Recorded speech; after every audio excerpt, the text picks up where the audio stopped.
Hermanos amados, ante los ojos de la humanidad se despliega una escena que no solo capturan las cámaras, sino que iluminan la historia y la profecía.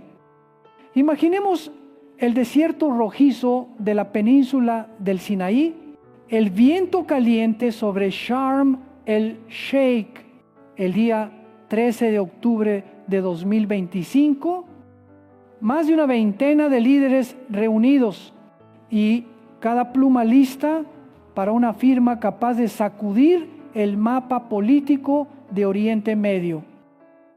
Se habla de paz, se sueña con el fin de la enemistad, se esperan apretones de mano bajo el sol ardiente. Pero en medio de toda esa expectación hay un vacío inquietante, una silla vacía. La silla que, por derecho, pertenecería al jefe de un pueblo, siempre en el centro de cualquier acuerdo de paz regional, Israel. Benjamín Netanyahu no está allí. Y esa ausencia dice más que cualquier discurso. La silla vacía se vuelve una metáfora. Es como una trompeta que nos despierta para afirmar que detrás de los aplausos, de los titulares, hay hilos tensados entre poder, populismo, religión, seguridad y también miedo. Es este el preludio de una tragedia mayor.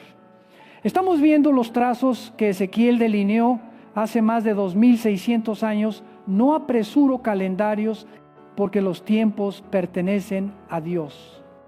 Pero sí tenemos el derecho y el deber de leer las señales a la luz de la palabra. El primer descubrimiento corre el velo de la diplomacia, la invitación de último minuto. Es paradójico una cumbre cuyo centro es Israel y Palestina, sin el nombre del primer ministro de Israel en la lista inicial. Egipto calculó que su presencia complicaría todo. Eso es política. Pero entonces hubo un encuentro, un diálogo dentro de la bestia blindada, tan hermético que las palabras parecían rebotar solo en el cuero de los asientos, el automóvil más seguro del mundo. No hay acta, no hay cámaras, solo persuasión directa, según lo reportado. Se dio el sí, una llamada entre jefes de Estado encendió la luz verde y al poco la declaración oficial resonó. El primer ministro de Israel acudiría a Sharm el-Sheikh. Aquella imagen estremeció. Las plumas de los analistas preparaban el momento de la década. Los diplomáticos ensayaban escenarios. El mundo contuvo el aliento, porque si el primer ministro de Israel y el presidente de Palestina compartían sala con la mediación de una superpotencia y la hospitalidad de Egipto, quizás entreabría una puerta largamente cerrada. Pero, hermanos, la historia rara vez avanza sin resistencia y hay manos invisibles que son capaces de torcer el eje de la rueda. El segundo descubrimiento fue un giro brusco, la decisión de no asistir. Razón pública a las fiestas sagradas del pueblo judío, Shemini Atzeret, al caer esa misma noche. Y Simchat Torah, pocos días después. Para un judío, no todo itinerario puede colocarse sobre el calendario de las fiestas. Es reverencia, es piedad. Pero, ¿por qué decir que sí dentro del coche? ¿Por qué dar luz verde para que el país anfitrión lo anunciara y a las pocas horas dar marcha atrás? Si se tratara solo del calendario festivo, la respuesta habría sido no desde el primer momento. Evidentemente, algo cambió en esas breves horas. Alguna presión superó el pretexto del calendario y la silla vacía de pronto pesó como plomo. El tercer descubrimiento nos eleva al cielo egipcio, el ultimátum de Ankara. Imaginen un avión presidencial trazando círculos sobre el espacio aéreo, los motores rugiendo como el pulso de una diplomacia en crisis. Un mensaje tajante si Netanyahu aparece. Turquía se retira no de una sesión, sino de toda la cumbre, convirtiendo la ceremonia de firma en una obra rota ante las cámaras del mundo. Y no era una sola voz. En Bagdad, otro líder de un país musulmán, según se dijo, estaba dispuesto a seguir el mismo camino. Capitales árabes y musulmanas observaban, midiendo si debían convertir la protesta en un boicot en cadena. El cálculo era frío: si Israel entra, medio salón sale. El momento de gloria, el capital diplomático, el legado político de toda una vida podía transformarse de golpe en pesadilla. En esa aritmética cruel, Netanyahu se halló entre dos espadas: entrar y provocar la retirada masiva, o quedarse y permitir que la rueda diplomática siguiera girando. Pero, amados, no olvidemos Jerusalén. El cuarto descubrimiento fue el sismo interno. Israel camina con una coalición frágil, un tejido remendado de corrientes políticas, religiosas, conservadoras, duros de seguridad, nacionalistas. Para muchos de sus apoyos, sentarse en la misma sala con el presidente de la autoridad palestina ya sería una concesión difícil. Dar la mano ante cámaras, todavía más un signo de debilidad. Desde el Knesset hasta los pasillos del poder, susurros capaces de descoser cada puntada de la coalición. Si unas hebras se soltaran, el manto del gobierno podría rasgarse, empujando al país a elecciones anticipadas, una apuesta cuyo resultado nadie puede garantizar. Y tras bambalinas, líneas directas, sin ruedas de prensa, sin discursos, solo consultas urgentes entre asesores, llamadas concisas entre oficinas. Pusieron sobre la mesa 2 guiones si asiste. La cumbre se derrumba, los aliados se alejan. El momento diplomático se esfuma. Si no asiste, la cumbre sigue. El alto, el fuego recibe respaldo y la alianza con los socios evita una grieta pública. Así, la silla vacía quedó como estaba. La cumbre siguió. Hubo apretones de manos. Nacieron comunicados. Las cámaras captaron sonrisas. Pero bajo la alfombra roja, las placas tectónicas estaban moviéndose. Hermanos amados, ¿qué cambió realmente con esa ausencia? Algunos dirán, nada. El acuerdo se firmó. Los discursos sonaron, pero quien tenga oídos para oír, escuchará el susurro de la historia y de la palabra. Un patrón de alianzas se está autoacomodando. Un mapa de antagonismos se está redibujando. E Israel, de manera sutil, queda más solo en el desierto diplomático. Cuando vemos a Turquía dispuesta a trazar una línea roja para impedir que Israel entre en la sala, cuando observamos a capitales musulmanas sincronizar sus relojes, cuando quienes se proclaman amigos de Israel prefieren mantenerlo fuera del encuadre. Debemos recordar a Ezequiel. En los capítulos 38 y 39, el profeta bosqueja una coalición singular desde el lejano norte hasta el oriente y la franja africana. Naciones cuyo territorio y carácter anudan un cerco. Nombres antiguos: Magog, Meshet, Tual, Persia, Cas, Fut, Gomer, la casa de Togarma, que como mojones geográficos señalan al norte de Israel y describen un arco que rodea el Medio Oriente. Los exégetas pueden debatir léxico, historia y lingüística, pero el gran cuadro es diáfano: una alianza que no ama a Israel, una nube de ejércitos cubriendo las montañas de Israel. Un motor de saqueo que emerge cuando la nación está en relativa seguridad. Ypsilon aquí, la silla vacía de Sharm el Sheikh, es un signo pequeño de una tormenta grande.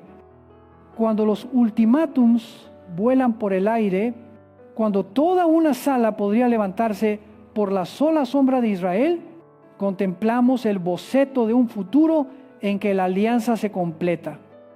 No porque los hombres se vuelvan de repente más malvados, sino porque la historia avanza en la mano del soberano, quien puede poner anzuelos en las quijadas de las naciones para conducirlas al día en que Él mostrará su gloria. Eso no aterra al pueblo de Dios, lo despierta, lo endereza y lo enseña a leer los tiempos con la escritura y no con la emoción. Permítame hablar como pastor, no dejemos que los medios nos conduzcan como ovejas sin pastor. ¿Llamarán a esto triunfo de la paz? Giro de la diplomacia, un nuevo Sharm el Sheikh.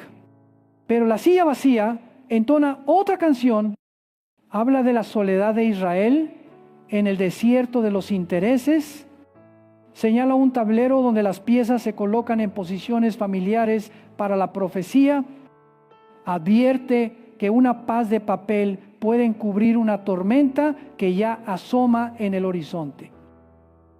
¿Qué haremos? Entonces, el primer paso es permitir que la palabra de Dios module nuestra mente.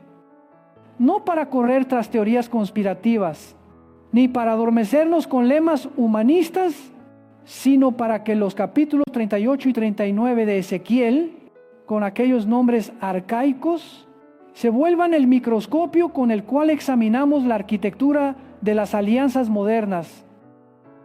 Preguntémonos por qué Turquía está dispuesta a trazar una línea tan tajante, esteral.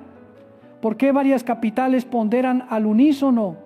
¿Por qué quienes se llaman amigos de Israel no quieren situarlo en el centro de la fotografía a la luz de la Biblia? Veremos no solo política, sino historia de salvación en movimiento. El siguiente paso es mirar dentro de nosotros, porque cualquier visión sobre la tormenta exterior es inútil si no se apaga primero la tormenta interior.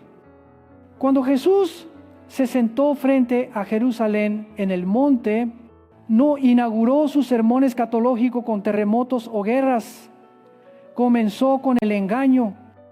Él sabe que un mundo deslumbrado por cumbres y firmas puede dormirse con promesas de paz barata.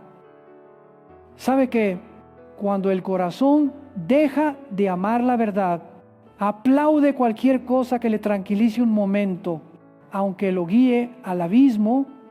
Por eso, ante la silla vacía, tomemos también el termómetro del alma. ¿Arde nuestro amor por Dios y por la verdad, o se enfría? El último paso es permanecer firmes en la fe y vigilantes en la oración. La silla vacía no pretende desanimarnos, sino llevarnos a tener aceite en las lámparas. Si vemos solo la ausencia de Netanyahu y no la mano del soberano, caeremos en frustración o soberbia, pero sí en ese vacío. Reconocemos el recordatorio: Israel jamás será salvado por la diplomacia, sino por el brazo poderoso del Señor. Entonces saldremos con valentía.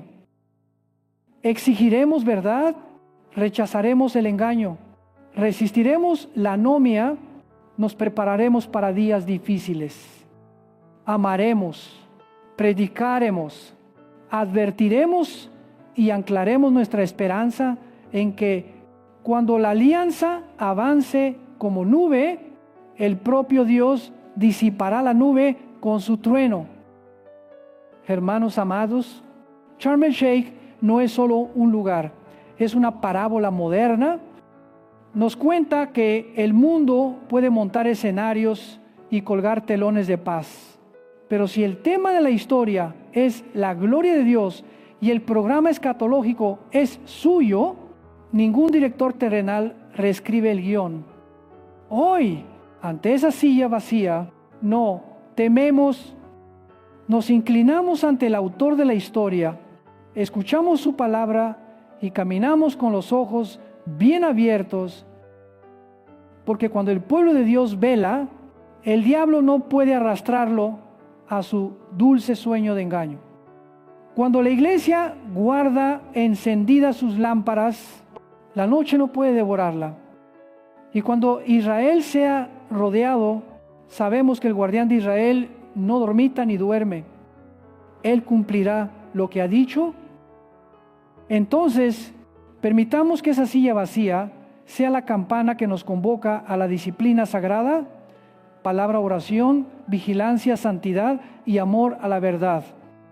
Que golpee nuestro corazón como tambor de alarma. No confundas una paz prometida con la paz de Cristo. No pongas tu esperanza en firmas humanas, sino en las heridas de las manos del Redentor.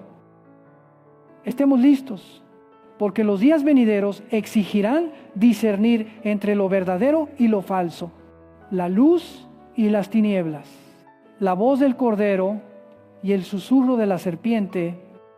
Mientras el mundo compone fotos para la memoria, la iglesia entre al aposento secreto, cierre la puerta y el Padre en lo secreto vea y recompense la fidelidad. Ese es el llamado de la parte 1, leer los signos del tiempo con luz profética y descifrar la silla vacía como un recordatorio de que la historia no deriva, sino que está siendo guiada hacia el día en que Dios se manifestará. No tememos, nos ponemos en pie, amamos, advertimos y esperamos, porque la paz verdadera no se firmará bajo el sol del desierto, sino que descenderá del Cordero, quien reinará con justicia y verdad.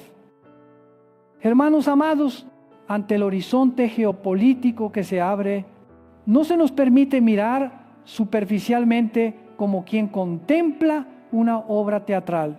Debemos entrar en la hondura de la palabra y leer los movimientos de la historia con la brújula profética.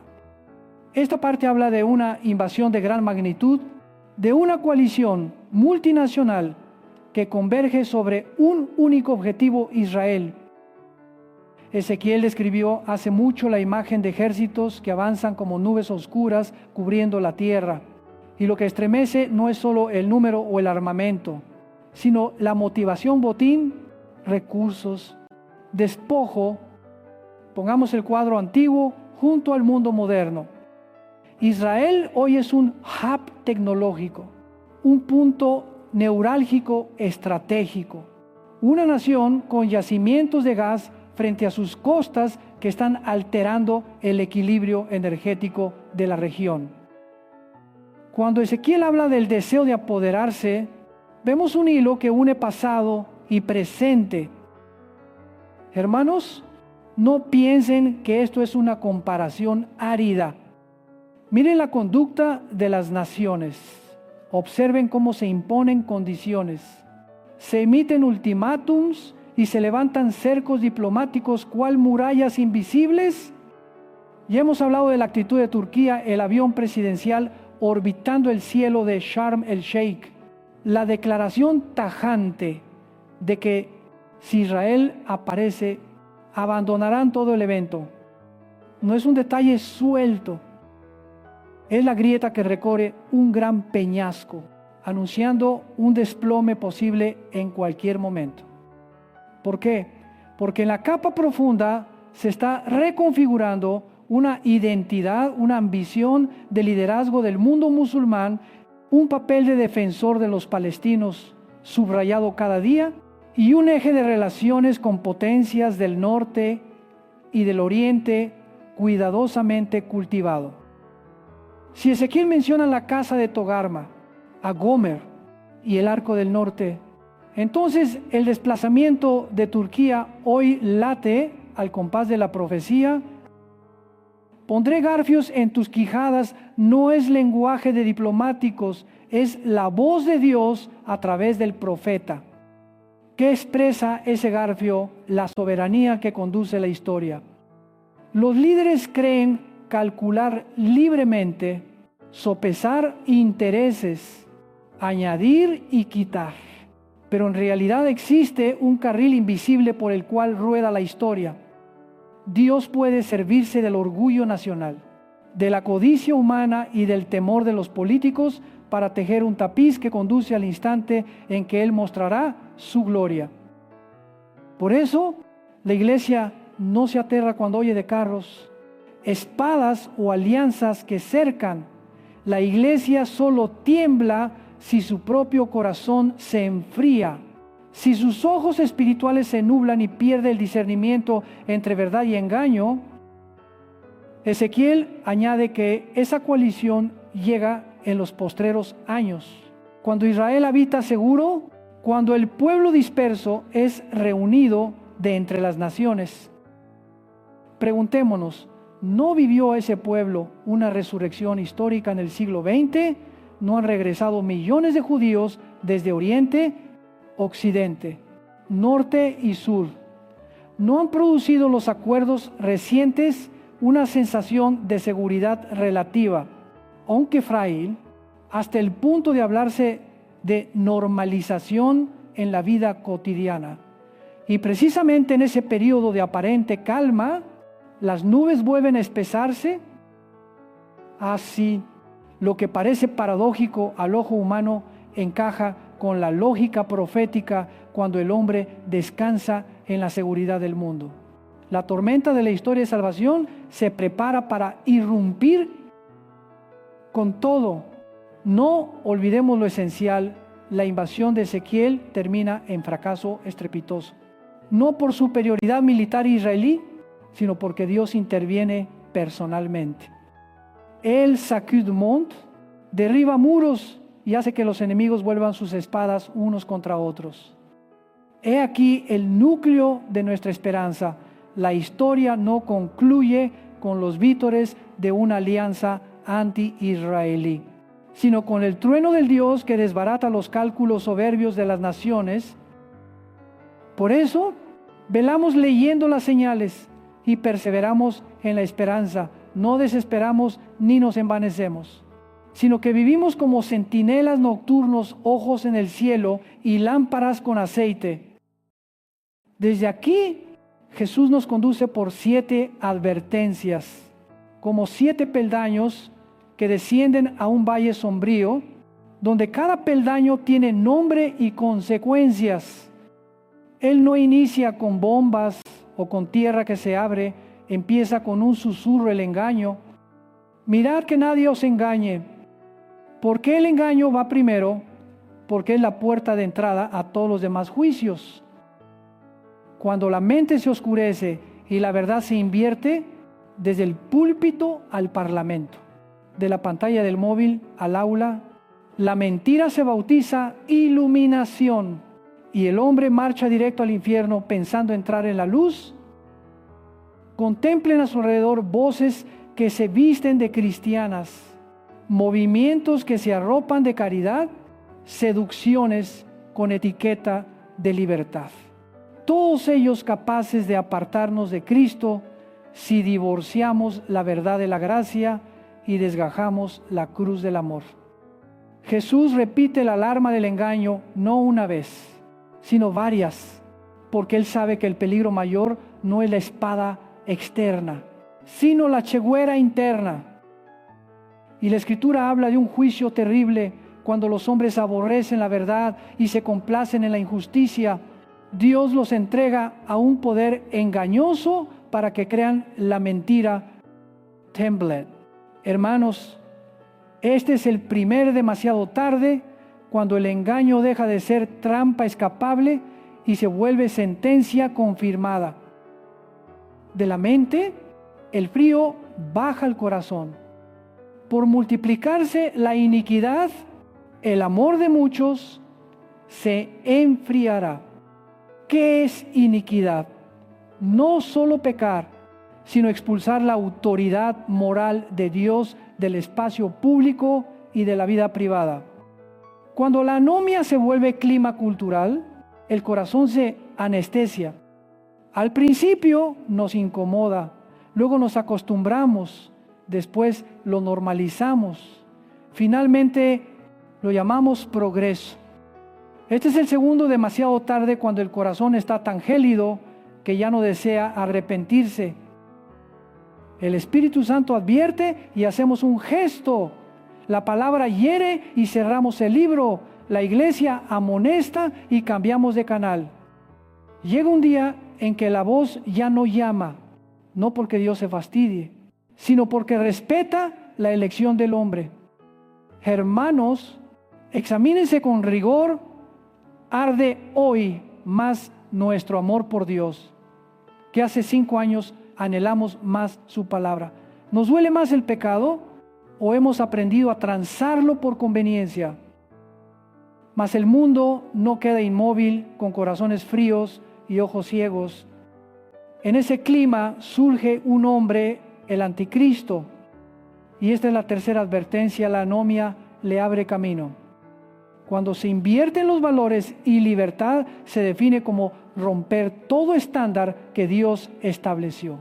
La humanidad ansiará a un líder que prometa orden, seguridad y prosperidad, aunque cueste la verdad, el culto y la conciencia. La Biblia habla del que lo detiene siendo quitado, y entonces el inicuo se manifiesta. Entiendan bien, las crisis morales y los brotes de anomia no son casualidad. Nivelan el terreno, vacían la cuneta, colocan señales para que cuando ese hombre aparezca, el mundo aplauda diciendo: por fin tenemos solución. Volvamos al cuadro regional.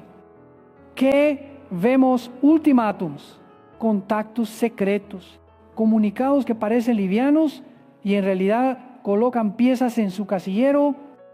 La hostilidad política bascula hacia una hostilidad de civilización y credo. La soledad diplomática de Israel refleja la soledad espiritual de la iglesia, fiel en un mundo que ama más las tinieblas que la luz. Cuando Turquía amenaza con boicot, cuando capitales musulmanas aguardan la señal, cuando los supuestos amigos vacilan en permitir que Israel entre en el encuadre, oímos el eco de Ezequiel: subirás como nube para cubrir la tierra, tú y todas tus tropas. Pero también oímos otra voz: me santificaré en vosotros ante las naciones, y sabrán que yo soy Jehová. ¿Cómo vivir en esta transición friccionada? Primero, restauremos el amor a la verdad. La verdad no mide emociones, la verdad es el sendero estrecho a la vida. Disciplinemos la conciencia para dolerse por lo que Dios llama abominación y alegrarse con lo que Él llama santidad. Dejar de buscar oradores que adormezcan y consignas que nos acaricien. Busquemos voces que corten rectamente la palabra. Onco duelan, solo la verdad rompe la ilusión y solo la luz expulsa las tinieblas. Luego, mantengamos el fuego del amor mediante las disciplinas sagradas. Si la anomia enfría, la obediencia enciende. Volvamos al ciclo sencillo y poderoso: escritura, oración, ayuno, comunión, servicio. Hagamos del hogar un altar por la mañana y por la noche. Convirtamos el domingo en el día del Señor, no en el día de lo pendiente. Permita la adoración romper el hábito de consumo y transformarnos en sacrificio vivo. Después, ejercitemos el discernimiento, no para creer todo titular, ni para desechar toda noticia, sino para filtrarlo por el marco bíblico. Si un líder impone condiciones en una cumbre, pregúntese qué refleja en el cuadro de Ezequiel. Si se firma un acuerdo, pregúntese cómo alimenta la sensación de habitar seguro. si surge una nueva tecnología. Pregúntese qué hábitos de sumisión al sistema está entrenando así. No seremos arrastrados ni petrificados. Caminaremos con ojos abiertos. Estaremos en el mundo sin pertenecer al mundo. Finalmente, prediquemos, porque el mundo no se salva con análisis políticos. Por más agudos que sean, solo se salva con el Evangelio de Cristo.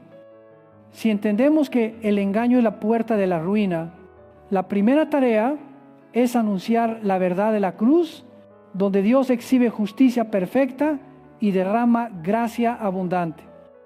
Cuando el hombre contempla al Hijo traspasado por nuestros pecados, ve el verdadero rostro de la anomia. Cuando contempla la tumba vacía, entiende el poder que rompe el embrujo. El despertar espiritual de la iglesia es la respuesta auténtica a toda reconfiguración geopolítica. Hermanos amados, esta parte 2 nos lleva del desierto de Sharm el Sheikh a la llanura de Ezequiel, de las salas de cumbres internacionales al Monte Santo de Dios.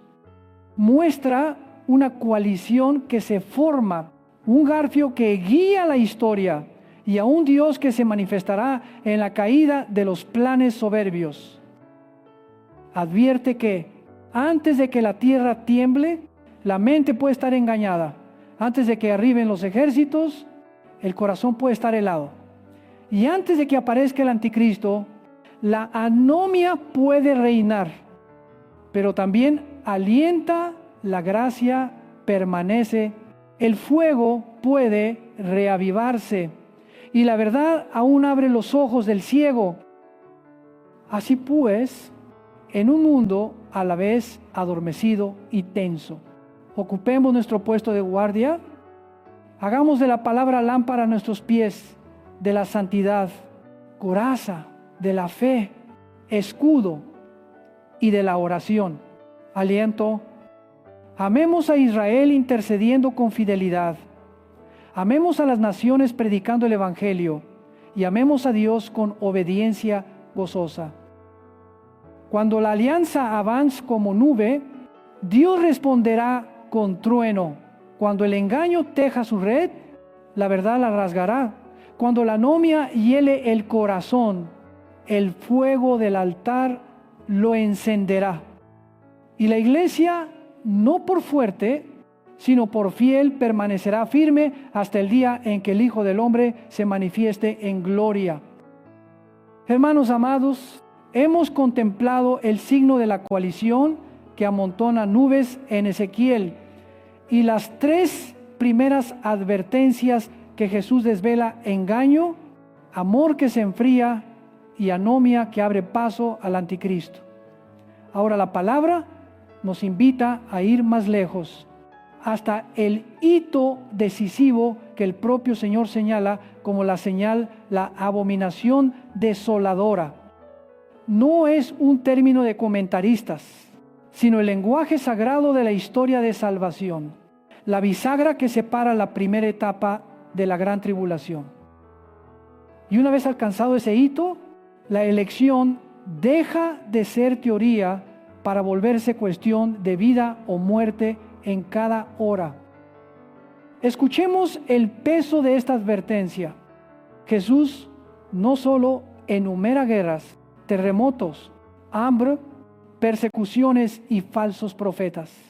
Él se detiene, señala y dice: cuando veáis la abominación desoladora de que habló el profeta Daniel en el lugar santo, el que lee, entienda, entonces los que estén en Judea huyan a los montes.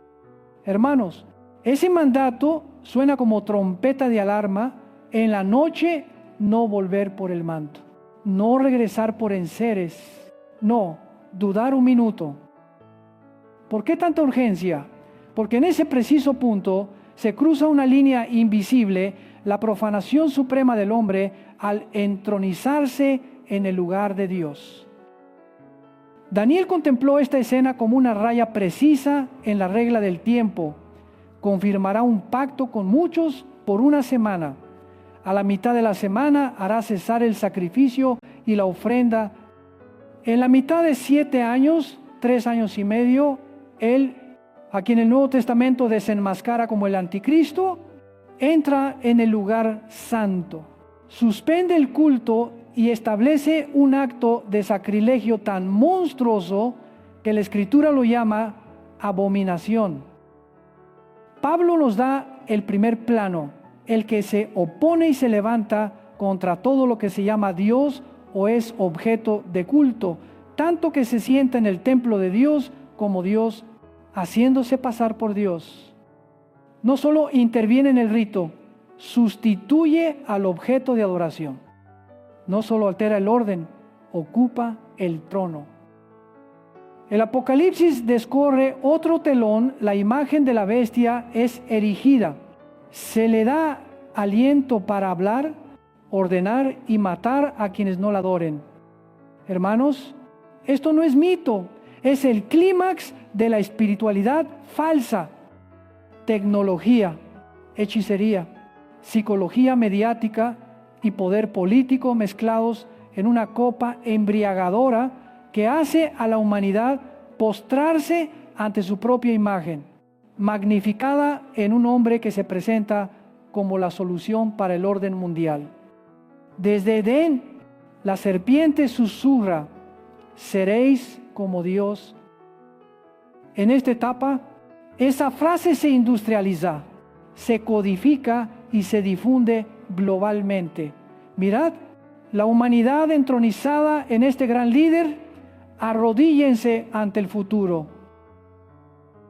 ¿Por qué el Señor ordena huir ya? Porque después viene la gran tribulación, no una recesión económica ni una guerra regional, sino la fase apocalíptica de la historia, cuando sellos, trompetas y copas de ira caen sobre un mundo que eligió la mentira.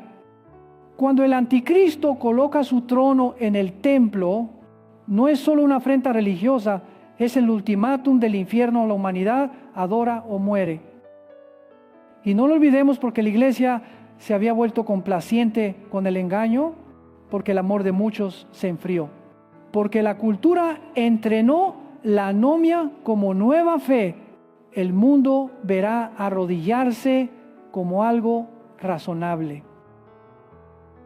Desde esta abominación, la palabra nos conduce a la quinta advertencia, una que pronuncio temblando la marca de la bestia. El Apocalipsis nos muestra un sistema total a todos, pequeños y grandes, libres y esclavos, ricos y pobres. Se les hace recibir una marca en la mano derecha o en la frente, y quien no la tenga no puede comprar ni vender.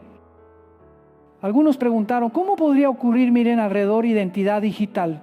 Billeteras electrónicas, biometría, pasaportes sanitarios, interfaces cerebro-máquina, tatuajes de puntos cuánticos, microchips subcutáneos. Todo un ecosistema tecnológico nos entrena para el tocar y abrir, escanear y pasar, conectarse y existir.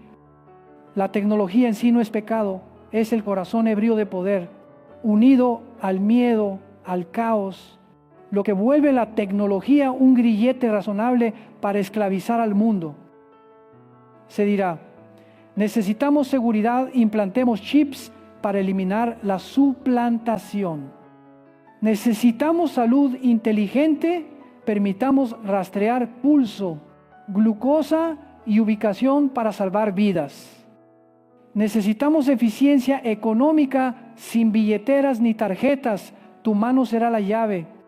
Necesitamos una sociedad, mejor consensuemos un estándar global de identidad y una generación entrenada en la cultura del un toque hará fila, sonreirá a la cámara, extenderá la mano y agachará la cabeza. Pero la Escritura no nos concede ambigüedad. Aquí la marca se enlaza con adoración. No existe recibirla por accidente. No existe solo quiero la función de pago. Antes de la marca hay postración ante la imagen. Antes del permiso de comprar y vender, hay una confesión sobre quién es tu Señor. Por eso, el veredicto tampoco es ambiguo. Quien recibe la marca bebe la copa de la ira de Dios sin mezcla, sin rebaja, sin moratoria. El humo de su tormento sube por los siglos. Hermanos, este es el pasaje más difícil para una época que prefiere un Dios amable a toda costa. Pero el amor verdadero dice la verdad. Si escoges el ejército del dragón, la Biblia declara el destino de ese ejército y de quienes visten su casco. Alguien me preguntó entre lágrimas, y si amenazan con matar, y si fuerzan, no hay salida. Lo escrito no me permite añadir. La naturaleza de la marca es elección pública y consciente registro, consentimiento, aplicación al cuerpo, acompañado por la adoración de la imagen. Sí, el enemigo usará látigos, guillotinas y hambre para forzarte a hincarte. Pero Dios también nos da otra noticia: concede a los santos paciencia. Les da fe para ser fieles hasta la muerte. No digo esto a la ligera, lo digo con el corazón doliente de un pastor. Escogeremos a Cristo por encima de la vida si hoy nos avergonzamos de su nombre en una reunión social. ¿Quién garantiza que mañana seremos firmes ante la espada? La valentía para la gran hora se forja en lo pequeño: confesar a Cristo, amar la verdad, rehusar el pacto, anunciar el evangelio aunque incomode.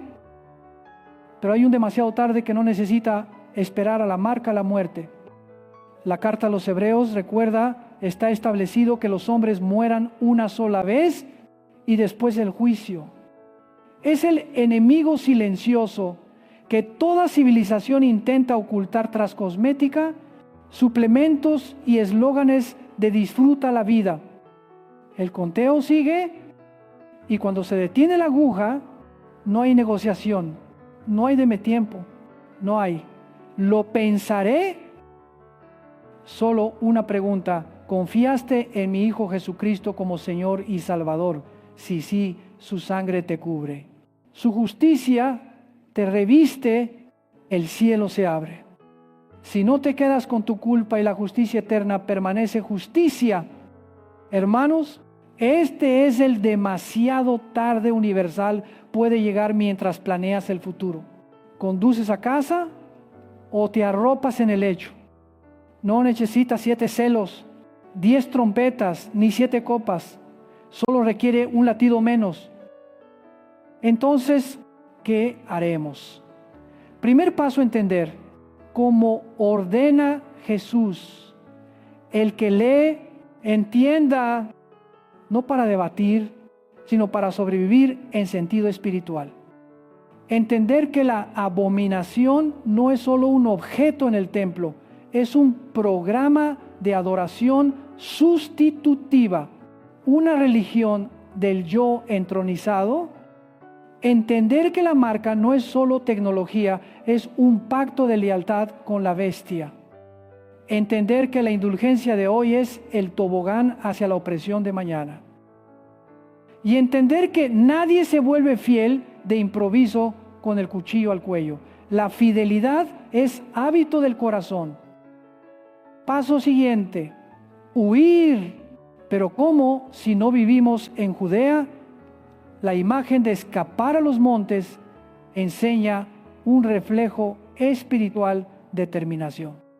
Determinación para romper con ídolos, con estructuras que nos entrenan a adorar la comodidad, con dispositivos etiquetados útiles que roban el alma.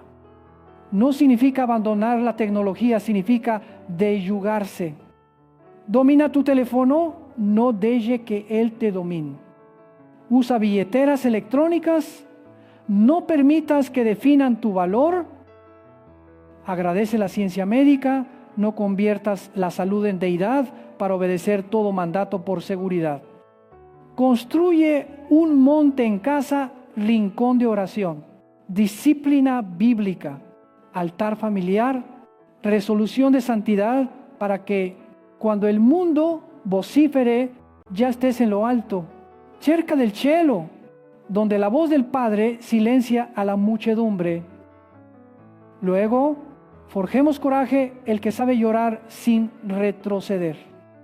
Coraje es decir la verdad en la sala de juntas cuando la tuercen. Coraje es rechazar un contrato impuro aunque la billetera adelgace. Coraje es enseñar a tus hijos a discernir varón-mujer, santo profano, verdadero falso, aunque escuela y cultura se burlen. Coraje es estar dispuesto a perder compañeros para ganar almas, perder compañía temporal para ganar a tu hermano eterno. Y coraje es acercarte a la mesa del Señor con temblor, recordando al corazón, Él no rehuyó la cruz por mí, yo no rehuiré a Él por la vida temporal. Siguiente, sella tu vida con el sello del Espíritu Santo, no con la marca de la bestia. La Escritura dice que los que creen son sellados con el Espíritu de la promesa. Ese sello no es chip, sino presencia. No es código QR, sino fruto amor, gozo, paz, paciencia, benignidad, bondad, fe, mansedumbre, dominio propio.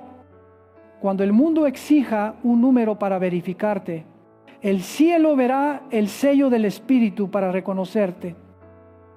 Aquí está la contraposición más bella. El mundo marca el cuerpo para controlar. Dios sella el corazón para libertar. También necesitamos disciplina informativa. El momento de la abominación será el clímax de la propaganda. La imagen que habla implica una comunicación interactiva, donde la imagen no solo emite, sino que responde, registra e integra. La fe será puntuada por algoritmos, la fidelidad formateada por inteligencias artificiales. Por eso, desde ya, ayunemos de dietas informativas tóxicas.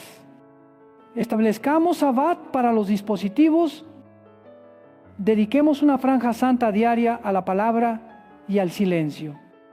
Aprendamos a leer despacio, orar despacio, amar despacio. Así, cuando el mundo sea forzado a la velocidad, guardaremos el compás del reino. Hermanos, la abominación desoladora no solo ofende la arquitectura del templo, apunta al templo del corazón. Quiere desalojar el trono de Dios del alma para sentar al yo. Por eso, guarda tu corazón más que cualquier cosa que guardes. Revisa cada día el altar interior. ¿Qué imagen usurpa el lugar, el trabajo? La fama, los guíos, la pareja, el intelecto y la actividad religiosa. Cualquier ídolo sentado en su sitio, rómpelo hoy, antes de enfrentar mañana a la estatua de acero y la espada. ¿Podremos evitar todo sufrimiento venidero? Respondo como los profetas, no se trata de evitar, sino de vencer. Vencer no siempre es salir de la cárcel, muchas veces es cantar dentro de ella. Vencer no siempre es conservar la vida, muchas veces es ser fiel hasta la muerte. Vencer no siempre es librarse del fuego, muchas veces es caminar en él con el cuarto que acompaña. Vencer no es evitar la marca, sino rehusarla y llevar en el cuerpo las marcas del Señor Jesús, las cicatrices de la obediencia.